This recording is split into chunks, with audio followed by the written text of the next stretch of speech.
I want to read with you in a couple of minutes from Judges chapter 13 in the Old Testament. Most of you recognize the name Douglas MacArthur. He was a 5-star general and a field marshal in the Philippine Army, and he was the chief of staff of the United States Army during the 1930s. He played a very prominent role in the Pacific Theater during World War II. He was awarded the Medal of Honor for his service during the Philippine campaign. That made him and his father the first father and son to be awarded that medal.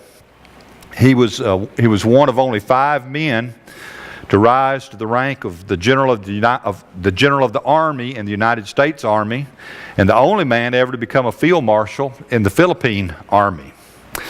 But Douglas MacArthur was also a father who had a son. In 1942, when he was leading the United States forces in the Philippines, there's a prayer that he prayed. I don't know if he wrote it or if he found it somewhere, but he prayed this prayer regularly during his morning devotions.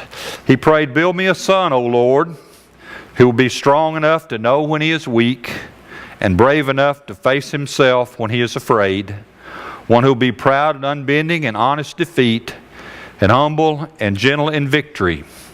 Build me a son whose wishbone is not where his backbone should be, a son who will know Thee.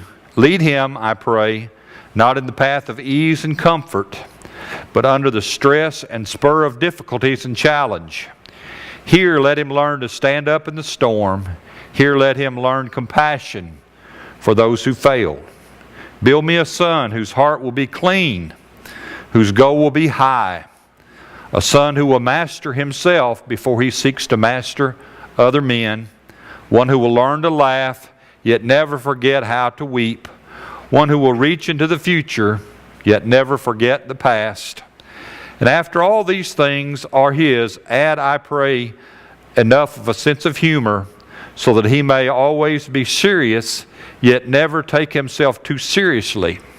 Give him humility so that he may always remember the simplicity of greatness, the open mind of true wisdom, and the meekness of true strength. Then I, his father, will dare to whisper, I have not lived in vain." What a father's prayer for his son. One that each of us could do well to model and pray from our hearts.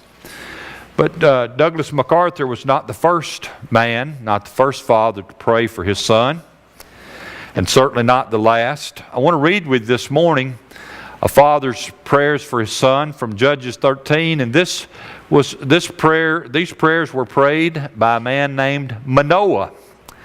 You may not recognize that name, but most of you will recognize the name of his son. Manoah was the father of Samson, the strong man of the Bible. If you would stand with me, let's read Judges 13 together. It's a long chapter, but it'll give you the sense of what we want to talk about today. It says, "And the children of Israel did evil again in the sight of the Lord, and the Lord delivered them into the hand of the Philistines 40 years. And there was a certain man of Zorah," that's the place where he lived, "of the family of the Danites, whose name was Manoah, and his wife was barren and bore not." She couldn't have any children. "And the angel of the Lord appeared unto the woman and said to her, Behold now, thou art barren and bearest not, but thou shalt conceive and bear a son. Now therefore beware, I pray thee, drink not wine or strong drink, and eat not any unclean thing. For lo, thou shalt conceive and bear a son, and no razor shall come upon his head. For the child shall be a Nazarite unto God from the womb, and he shall begin to deliver Israel out of the hand of the Philistines. Then the woman came and told her husband," and I'll skip over these next few verses. It's just a repeat of what the messenger, the angel, told her. Verse 8 says, "And Manoah entreated," or he prayed to the Lord and said, O my Lord, let the man of God which thou didst send come unto us again, and teach us what we shall do unto the child that shall be born. And God hearkened, he listened to the voice of Manoah, and the angel of God came again unto the woman as she sat in the field, but Manoah her husband was not with her. And the woman made haste and ran and showed her husband and said to him, Behold, the man hath appeared unto me that came unto me the other day.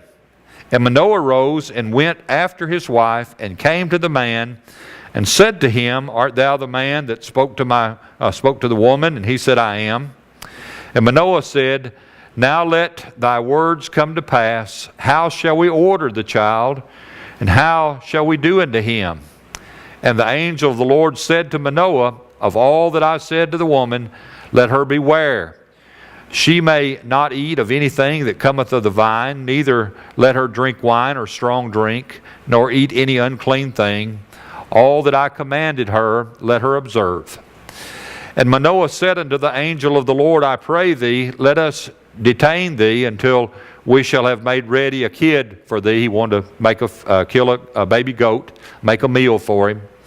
And the angel of the Lord said to Manoah, Though thou detain me, I will not eat of thy bread. And if thou wilt offer a burnt offering, thou must offer it unto the Lord. For Manoah knew not that it was an angel of the Lord. He thought it was just a man. And Manoah said to the angel of the Lord, What is thy name, that when thy sayings come to pass, we may do thee honor? And the angel of the Lord said to him, Why askest thou after my name, seeing it is secret? So Manoah took a kid with the meat offering and offered it upon a rock unto the Lord. And the angel did wondrously, and Manoah and his wife looked on. For it came to pass, when the flame went up toward heaven from off the altar, that the angel of the Lord ascended in the flame of the altar. And Manoah and his wife looked at it and fell on their faces to the ground. And the angel of the Lord did no more appear to Manoah and to his wife. And then Manoah knew that he was an angel of the Lord. And Manoah said to his wife, We shall surely die because we have seen God. But his wife said to him, If the Lord were pleased to kill us, he would not have received a burnt offering and a meat offering of our hands, neither would he have showed us all these things, nor would as at this time would have told us such things as these.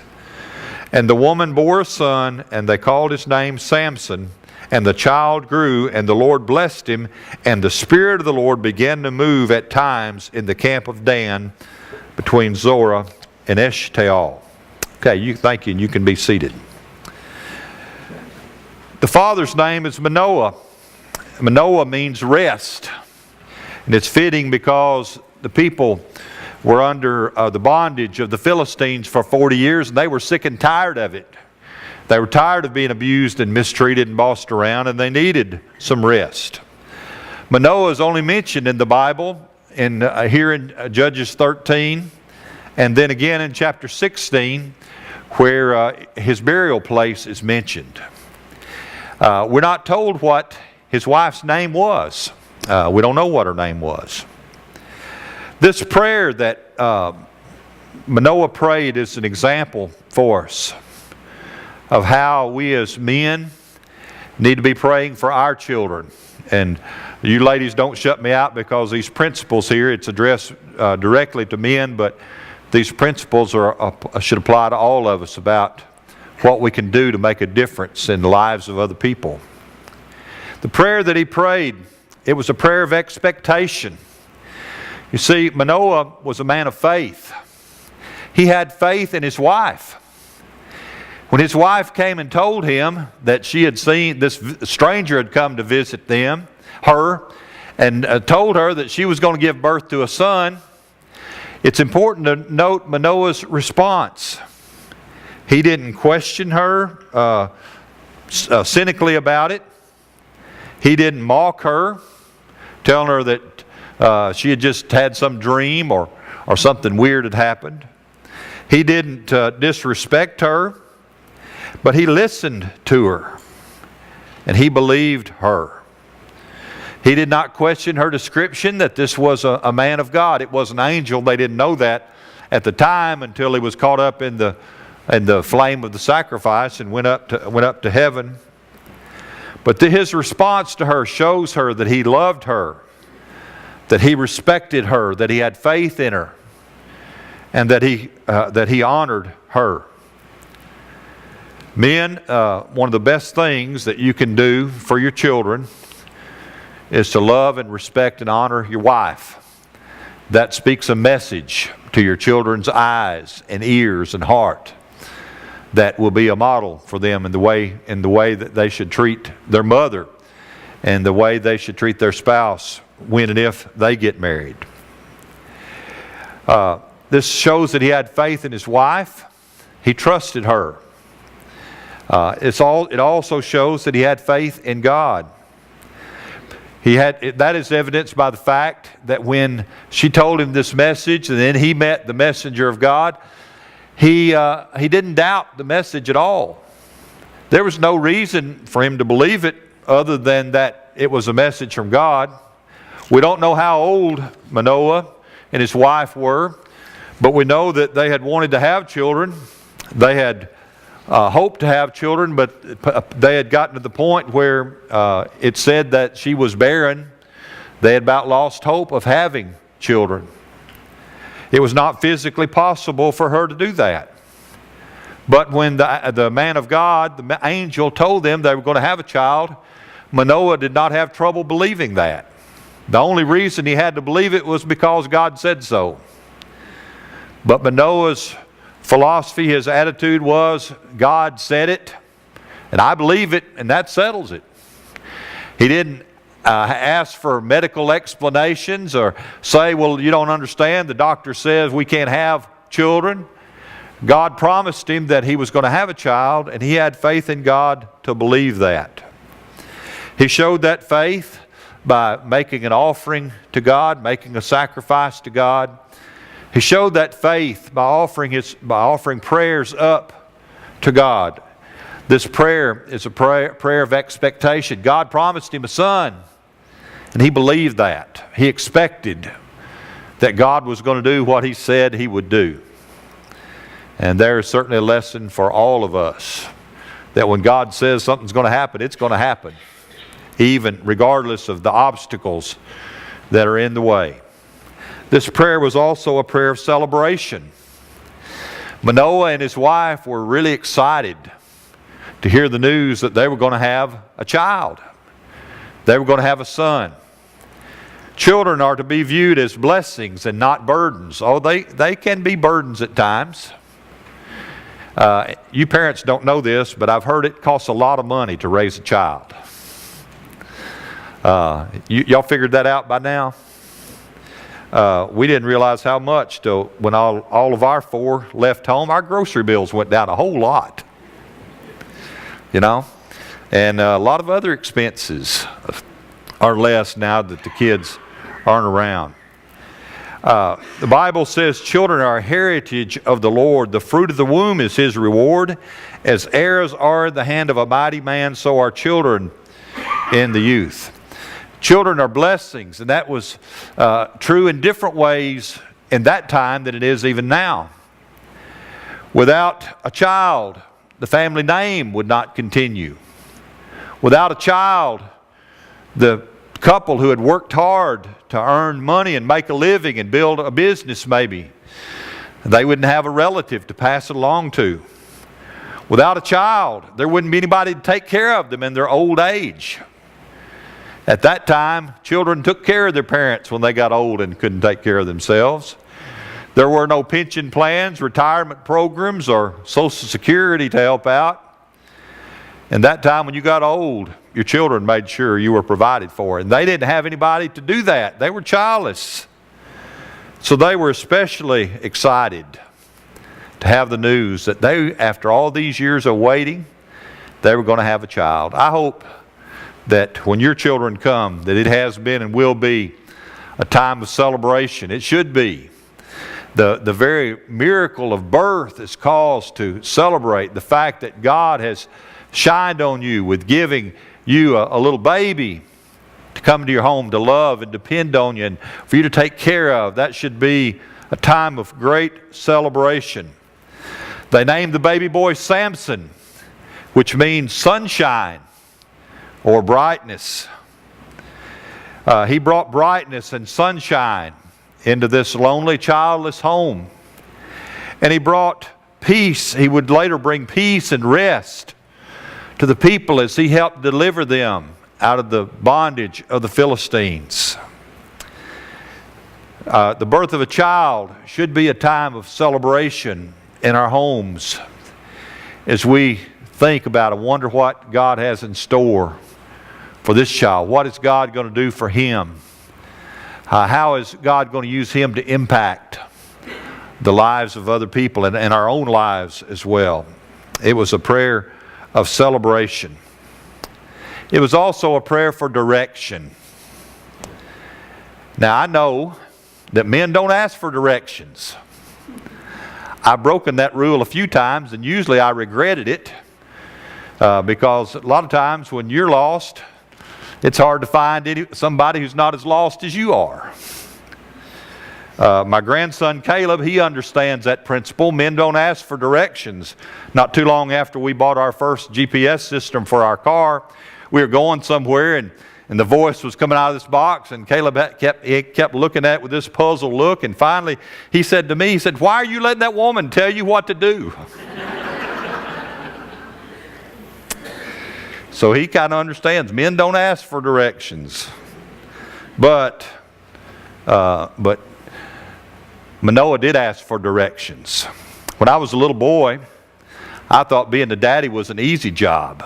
This is a great job to have. You got to go to work, and they gave you money, and you got to keep all of it.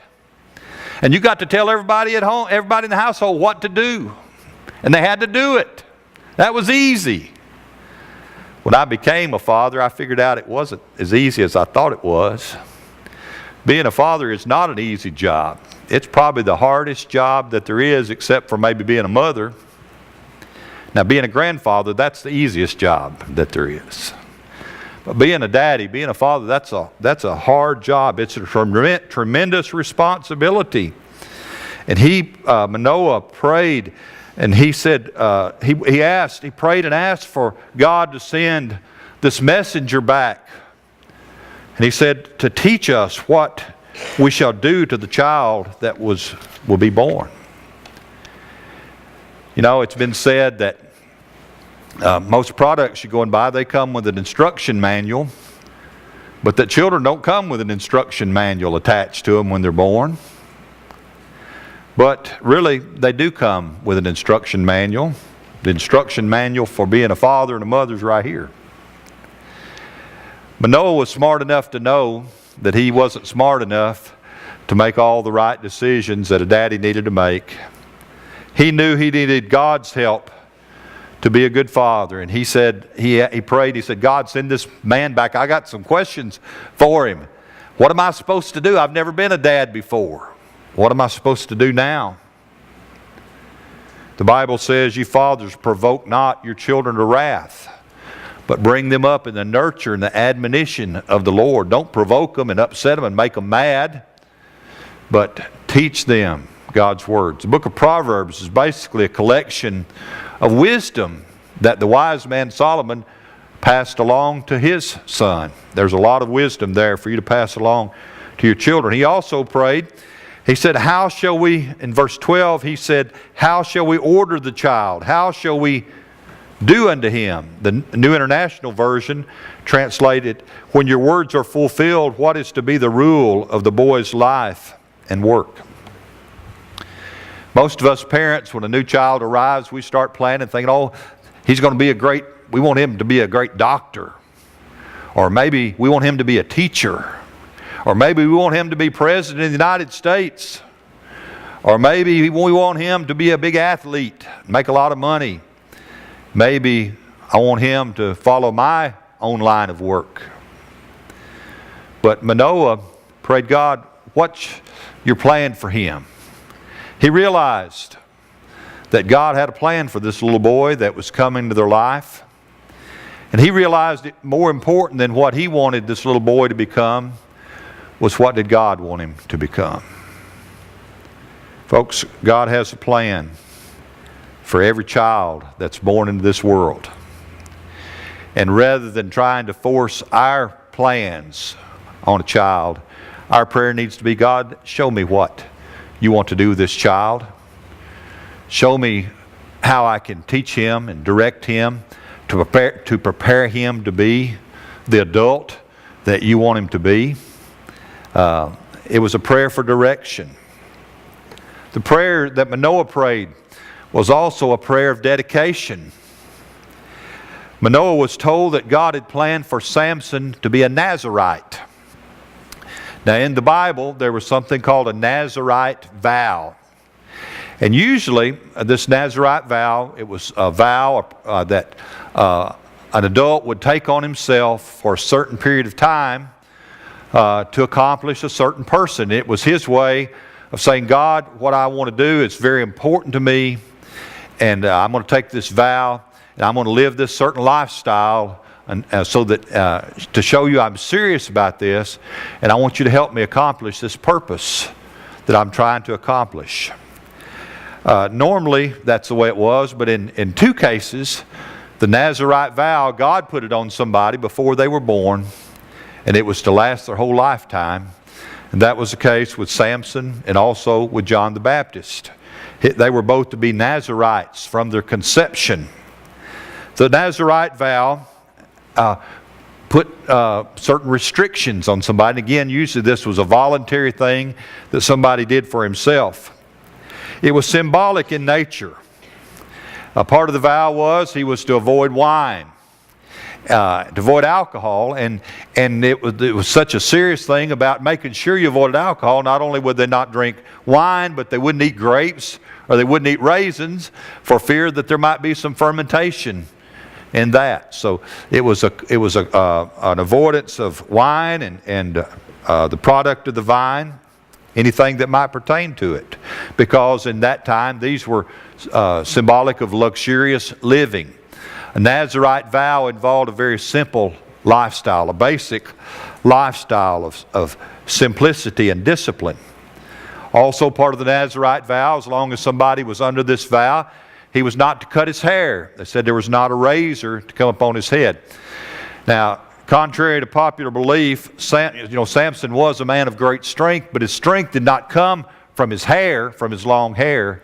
His strength came from what his long hair symbolized. The long hair was part of the symbolism of his vow and his commitment to God, to be used of God. And when he let his hair, when he told his secret and Delilah cut his hair, it wasn't the loss of his hair that lost his strength. It was that he violated his vow and his commitment to God.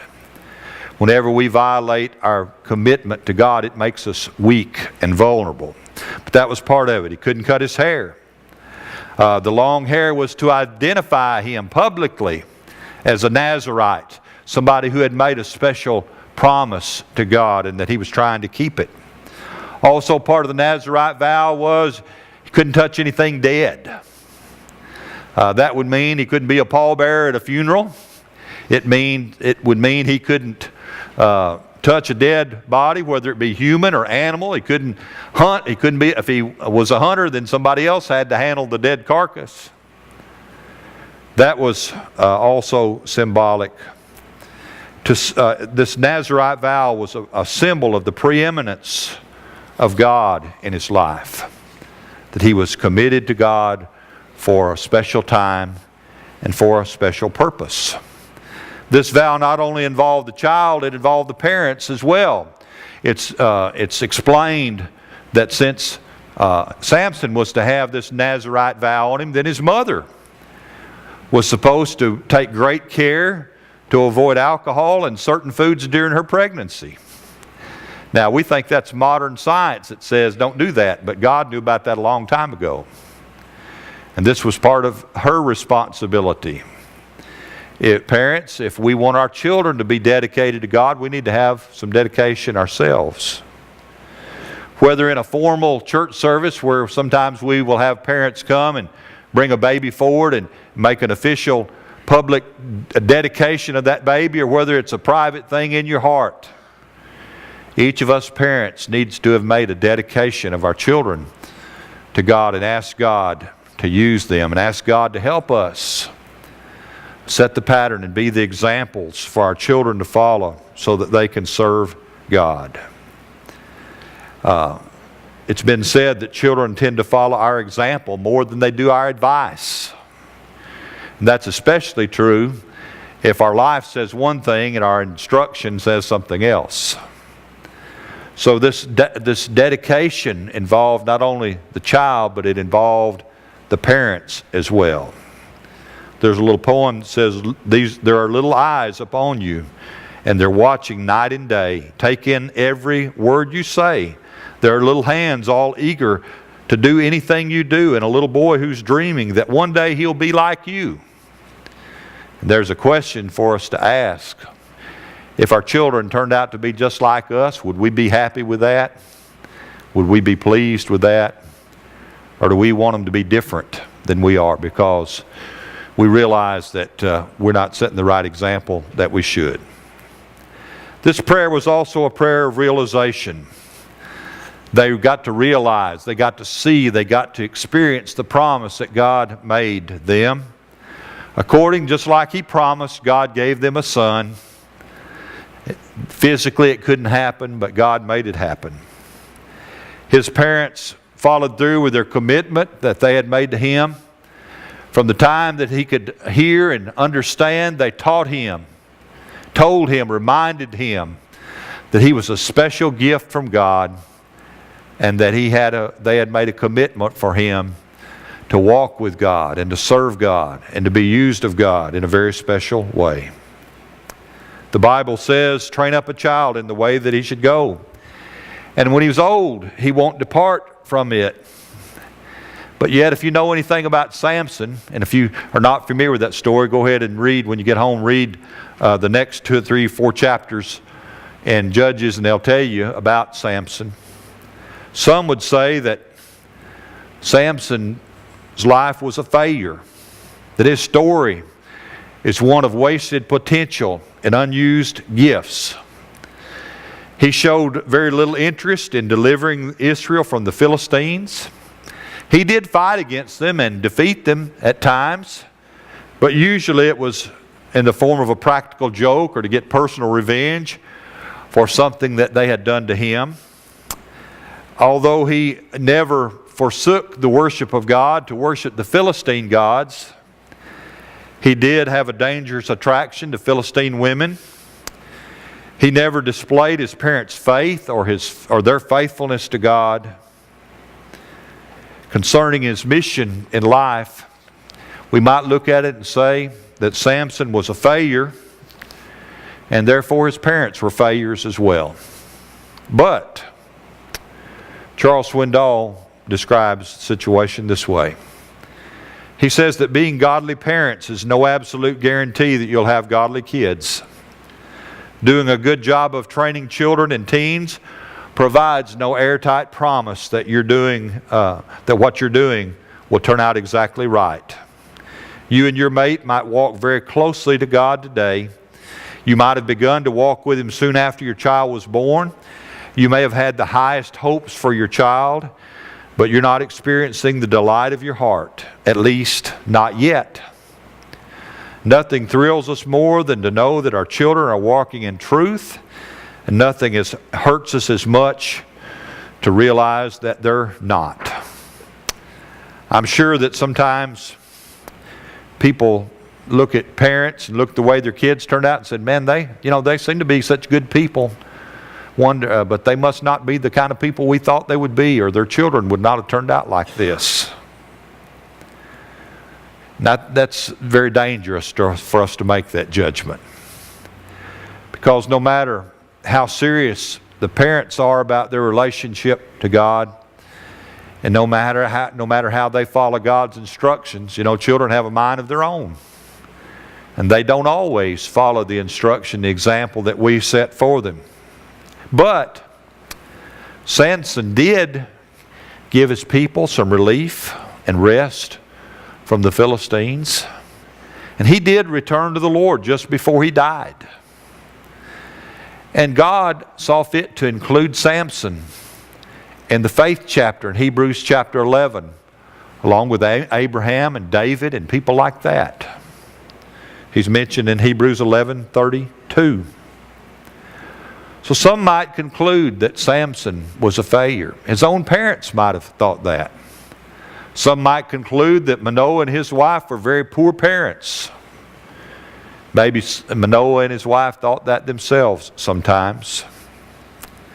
But as I read this and I thought about it, you know, in the end, God judged Samson not as a failure, but as a hero, as a man of faith. It made me wonder, sometimes if we focus too much on our children's flaws instead of their good qualities. You know, when you go to the parent-teacher conferences and the teacher starts talking and says, "Oh, your child is such a delight, and he's so respectful, and he pays so much attention in class." And we say, "You're talking about my kid?" I must be at the wrong place. Well, sometimes we have so much invested in our children. We have such high standards and expectations for them that all we can see is the flaws and the failures. And we don't see the good qualities that other people see and that God sees. We should have high standards and expectations for our children, but we need to also realize that they're our children. And just like we have our flaws and our weaknesses, they're going to have them too. I think that we can learn from this, that while sometimes we focus more on our children's flaws and weaknesses and failures, God tends to focus more on their victories and their successes and their good qualities. Manoah and his wife did a lot of things right. They prayed for their son. Fathers and mothers, are you praying for your children? Are you praying for your grandchildren? I encourage you, make that a part of your daily routine. To pray for your children. You should start before they're even conceived. Say, "God, if you give us children, help us to know the right way to train them." You should pray between conception and birth. "God, help this child to be healthy and well. Help me to be prepared to do for him or her what I need to do." We should pray for them through their infant years and their toddler years, especially through their teen years. And even after they're grown and leave the house, keep praying for them then. They might not let you talk to them about God anymore, but they can't stop you from talking to God about them. Have you been blessed with godly parents that prayed for you and taught you God's way? Sometimes when growing up you resent that. And you resent not being able to have the freedom to do some things that other children do. I promise you, as you get older, you'll appreciate that and respect it more. If you've got godly parents that are trying to raise you right, respect them for that. And let them know you love them and you appreciate what they're trying to do. Do you have parents who didn't bring you up the way that Manoah tried to bring up his son? They didn't help you try to find your place in God's plan? Well, thank God that somebody did, and that's why you're here today. And you need to pray for your parents that God might reach them and show them the way they need to go. Usually, God reaches the children through the parents, but sometimes He reaches the parents through the children. And so this is an example that fathers and mothers need to pray for their children, but it's also an example that children need to pray for their parents as well. Whether you're a child or a parent or a grandchild or a grandparent, the truth is we all need God's guidance in our life. We all need to be asking God, help me to be a better person. Help me to be a better parent. Help me to be a better child. Help me to be a better person. Because you and I don't have all the answers, but we know the one who does.